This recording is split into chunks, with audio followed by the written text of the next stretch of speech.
वक्रतुंड महाकाय सूर्यकोटि संप्रभ निर्विघ्नं कुरु मे देव सर्वकार्येषु सर्व। मंगलम भगवान विष्णु मंगलम गरुड़ध्वज मंगलम पुंडरीकाक्ष मंगलाय तनो हरि।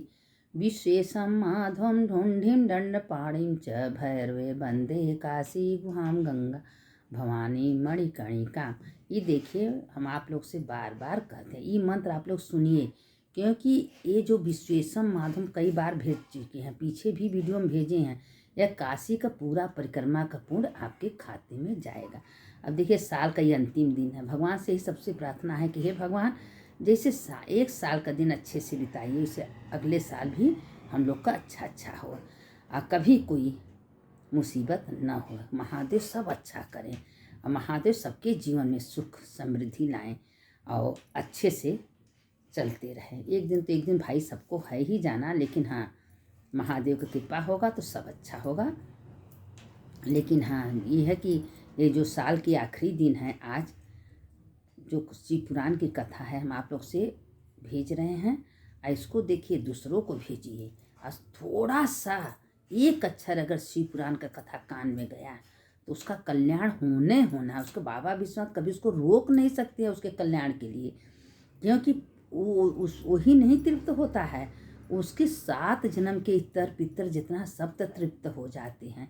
अब बताइए, थोड़ा सा एक घड़ी एक चोर ने शिव पुराण की कथा सुनी और महादेव उसका कल्याण कर दिए। तो क्या आज हम लोग मन लगा के 10 मिनट 20 मिनट जो है सुन रहे हैं, तो क्या महादेव हम लोग का कल्याण नहीं करेंगे? महादेव कहते हैं कि तुम एक कदम बढ़ाए के तो देखो, हम 10 कदम तुम्हारे आगे बढ़ाएंगे। सबसे देवों के देव महादेव हैं और सबको सुख शांति भी देने वाले वही हैं। देखिए कि महादेव कहते हैं कि जो जैसा कर्म करेगा फल उसको हम उसी प्रकार देते हैं। अब जो हमारे में दिन भर उठते बैठते चलते पीते खाते हमारा ही स्मरण करता है कि जो कुछ कर रहे हैं महादेव कर रहे हैं, महादेव ये महादेव, तो महादेव कहते हैं जब हमको सौंप दिया तो उसका पूरी जिम्मेदारी हमारे ऊपर है। अब देखिए, गाय का कथा कल पूरी नहीं हुई थी। गाय जब एक ब्राह्मण के बच्चे को जान से मार दिया तो गाय अपने प्रायश्चित के लिए नर्मदा तट पर गई और नर्मदा में 3 बार गोता लगाई और महादेव का स्मरण की। तो गाय जो सफ़ेद एकदम थी, काली हो गई थी, लेकिन गोता लगाते ही उसका फिर उसी रंग में आ गया और महादेव उसको मुक्ति दिए हैं। तो इतना बता दे रहे हैं कि जो भी हमको दोष ब्रह्म हत्या जो हमारे कर्मानुसार लगा तो गाय से महादेव देखिए पूछ रहे हैं, और गंगा माँ भी पूछ रही है कि गाय माता, आप आखिर किस लिए वो ब्राह्मण के बच्चे को आपने हत्या किया?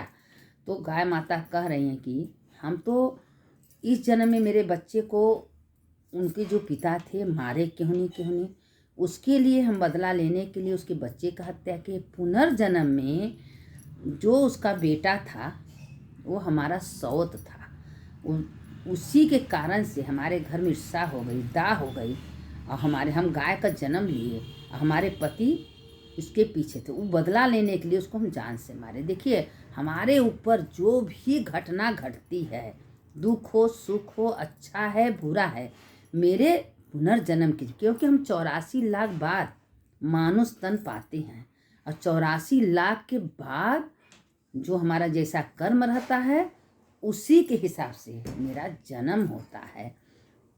भगवान ने उसी तरह से हम लोग को रहने का, खाने का, पीने का सब सुविधा देते हैं। और महादेव कहते हैं तुम्हारे पुनर्जन्म के कर्म से कोई पाप मिला तो उसको दुख मत करेगा, तुम खड़ी उतरो कि है मेरे साथ महादेव महादेव महादेव, आज नहीं तो कल वो दुख कट जाएगा, फिर महादेव तुम्हारा साथ देंगे। तो वो गौ माता ने महादेव से बताई। तो गंगा माँ पूछ रही हैं कि महादेव कह रहे हैं, गंगा माँ तुम हर जगह पर जब कोई तुम्हारा तपस्या करता है तो तुमको दया आती है। जब गाय तुम्हारे स्थान पर पानी पीने गई तो तुम क्यों सरक गई? तो हम कहेंगे इसलिए सरक गए कि ये जल आपके ऊपर चढ़ता है, कहीं हमारा जल गंदा ना हो जाए, इसीलिए हम सरक गए। तो कहें गंगा तुम समझती नहीं हो, तुम पावनी हो, तुम्हारे गंगा में इतने तपस्या के बाद तुम पृथ्वी पर आई हो। तुम्हारे अंदर जो भी प्राणी पापी से पापी अगर गोता लगाते हैं तो उसका पाप समस्त नष्ट हो जाता है। गंगा तुम्हारे दर्शन मात्र, गंगा दर्शनानि मुक्ति, तुम्हारे दर्शन मात्र से वो मुक्त हो जाता है। जीवन में एक बार भी कभी कोई गंगा स्नान कर लिया है तो उसको नरक यातना नहीं भोगनी पड़ती। ये गंगा माँ स्वयं बोली हैं। तो उसीलिए गंगा माँ ये भी बोली हैं कि साधु हैं, संत हैं, अच्छे कर्म करवाने हुए हैं, जो मेरे गंगा में आते हैं, स्नान करते हैं तो हम फिर उसी तरह पवित्र हो जाते हैं।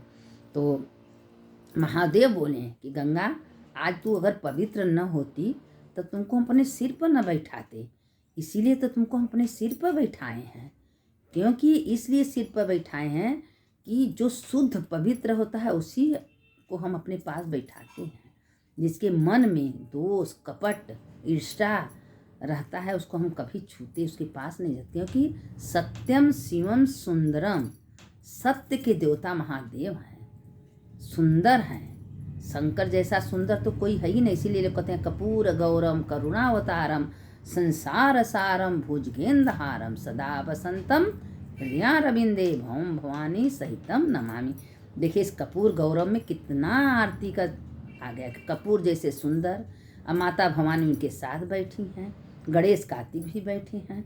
यही आरती में अगर आपको कोई आरती नहीं आ रहा है तो कपूर गौरव महादेव के सामने जरूर आरती करिए, महादेव खुश हो जाते हैं।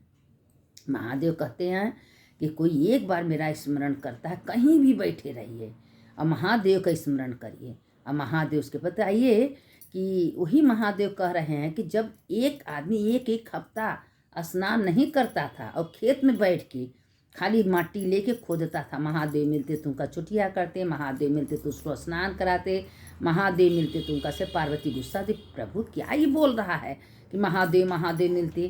कहे नहीं पार्वती, वो मेरा वर्णन कर रहा है, हमको खुशी मिल रही है, कितना अच्छा मेरा बयान कर रहा है, यही तो मेरा भक्त हमको प्रिय हैं। तो उसी पर उधर से कोई साधु आ रहा था तो कहे तुम पागल हो, बिना नहाए धोए महादेव महादेव कर रहे हो, महादेव तुमको मिल जाएंगे।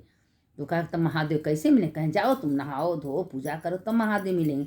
अब वो करने लगा, महादेव को क्रोध आ गई। महादेव तुरंत नारद को भेजे, जाओ नारद उसको चेतावनी दो, समझाओ साधु को, ढोंगी को, क्यों ऐसा कर रहा है? अरे मेरा नहाने से क्या होता है, आत्मा निर्मल होना चाहिए, शुद्ध होना चाहिए, वो मेरा स्मरण तो कर रहा है। नारद दौड़े दौड़े गए नारायण नारायण करते। कहें प्रभु जाइए उसको समझाइए कि जिस रूप में महादेव को स्मरण कर रहा है कि महादेव को हम सेवा करते, महादेव को छुट्टियाँ करते, महादेव खुश उससे हैं, और कहो करो, लेकिन उसको नहाने और धोने क्या करने की कोई ज़रूरत नहीं है। कहें क्यों? कहें महादेव कहें हाँ, कहें अरे महादेव भाई अच्छी बात है, देवों के देव महादेव हैं। वास्तव में महादेव शरीर का पवित्रता नहीं देखते, मन का पवित्रता। मेरा मन कहाँ है, मेरे मन, कितना महादेव को हम याद कर रहे हैं, कितना वर्णन कर रहे हैं।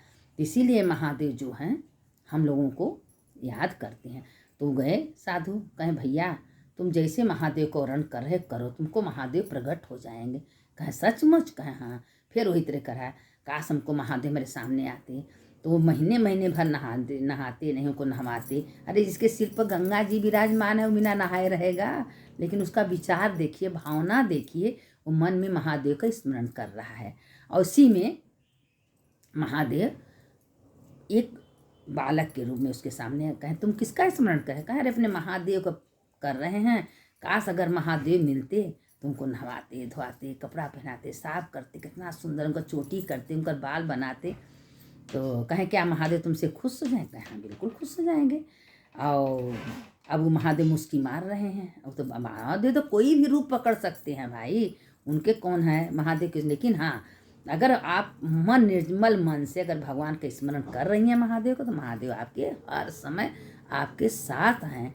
देखिए गौ माता का कैसे कल्याण किए, गंगा माँ का, गंगा माँ के कहें देखो गंगा कभी किसी को दुर्व्यवहार मत करो, पापी से पापी तुम्हारे में आएंगे, अगर तुम्हारे में स्नान करेंगे तो वो मुक्त हो जाएगी। इसीलिए लोग कहते हैं गंगा स्नान नर्मदा का दर्शन, नर्मदा का दर्शन, नर्मदा का स्नान बहुत महिमा है। अब वो बैसाख के सप्तमी में अगर बैसाख के सप्तमी में कोई नर्मदा का दर्शन कर रहा है, नहा रहा है, तो समझा गंगा नर्मदा का दोनों का मिलन होता है उस दिन। इतना महिमा है ये सब। अब देखिए ये सब क्या है, बिन सत्संग विवेक न होई, राम कृपा बिन सुलभ न होई। अगर इस एक घड़ी आधे में पुनिया, थोड़ा सा अगर हम सत्संग कर रहे हैं, शिव पुराण सुन रहे हैं, शिव पुराण महादेव के बारे में बात करें, महादेव हमारे हर समय हर साथ रहते हैं। महादेव हमसे कभी दूर नहीं रहते हैं। कहते हैं जो भक्त वही प्रिय हमको है, कि ये नहीं कि बैठ के खाते पीते उठते बैठते मेरा स्मरण करिए, मेरा नहीं।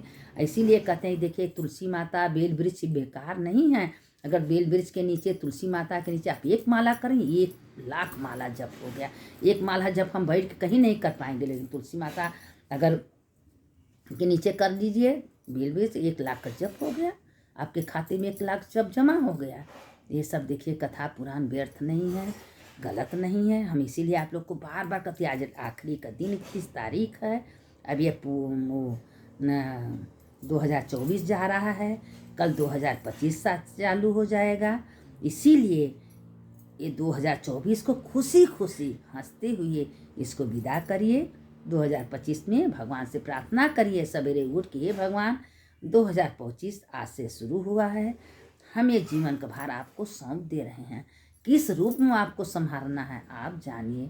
अब जो करेंगे आप अच्छे करेंगे। आप हमारे पिता हैं, दादा हैं, परदादा हैं, हमारे लिए कभी गलत नहीं करेंगे।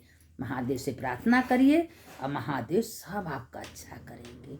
अब देखिए कथा लंबी हो रही है, इसलिए हम कथा थोड़ा डालते हैं कि आप लोग सुनिए, दूसरों को भेजिए, उसको रोज़ लाइक करिए।